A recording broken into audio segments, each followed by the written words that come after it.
अस्मिताच्या न्यायासाठी बागलाणकर रस्त्यावर, लेकीच्या मृत्यूची सखोल चौकशीची मागणी। नाशिक येथील केकेवाग शिक्षण संस्थेच्या तंत्रनिकेतन महाविद्यालयात स्थापत्य शाखेच्या दुसऱ्या वर्षात शिकणाऱ्या अस्मिता पाटील वय 18 या विद्यार्थिनीने संस्थेच्या वसतिगृहात आत्महत्या केल्याचे शुक्रवारी उघडकीस आले। ही आत्महत्या नसून घातपात असल्याचा संशय तिच्या नातेवाईकांनी व्यक्त केला आहे। त्यांच्या तक्रारीवरून वसतिगृह प्रमुख आणि संस्था प्रशासनाविरुद्ध आडगाव येथील पोलीस ठाण्यात गुन्हा दाखल करण्यात आला आहे। अस्मिता ही सटाणा येथील रहिवासी होती।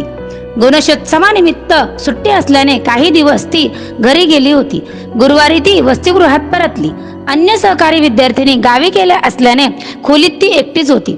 अस्मिता रात्री भोजनासाठी आली नाही, तसेच सकाळी चहा नाश्त्यासाठीही न आल्याने मैत्रिणीने खोलीचा दरवाजा वाजवून तिला उठविण्याचा प्रयत्न केला, परंतु आतून प्रतिसाद मिळू शकला नाही। यानंतर खोलीत पंख्याला गळफास घेतलेल्या अवस्थेत तिचा मृतदेह आढळून आला होता। कुटुंबियांनी वसतिगृहाच्या प्रमुख उमा हरक आणि संस्था प्रशासनाने मुलीला आत्महत्येस प्रवृत्त करून पुरावा नष्ट केल्याची तक्रार केली। यावरून हरक आणि संस्थेविरुद्ध आडगाव पोलीस ठाण्यात गुन्हा दाखल करण्यात आला आहे।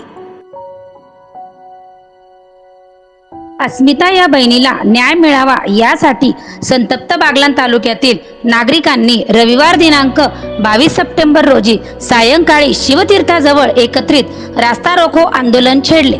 शिवतीर्थापासून ताराबाद नाक्यापर्यंत कॅन्डल मोर्चा काढत कॉलेज प्रशासनाविरोधात घोषणाबाजी करण्यात आली। सत्य घटना पुढे आलीच पाहिजे, दोषींना फाशी झालीच पाहिजे, कॉलेज प्रशासनाचा धिक्कार असो, अशा घोषणा देत हजारो महिला व नागरिक कॅन्डल मोर्चात सहभागी झाले होते। ताराबाद नाक्यावर पोलीस व महसूल प्रशासनाने संतप्त नागरिकांशी संवाद साधून भावना समजून घेत वरिष्ठ स्तरावरून तात्काळ कारवाई सुरू करण्यात आली आहे। यात जो कोणी दोषी असेल त्याला कठोर शासन होईल असे आश्वासन दिले। लवकरात लवकर तपासाची चक्र न फिरवल्यास येत्या 2 दिवसात नाशिक येथे भव्य आंदोलन छेडण्याचा इशारा दिला आहे।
you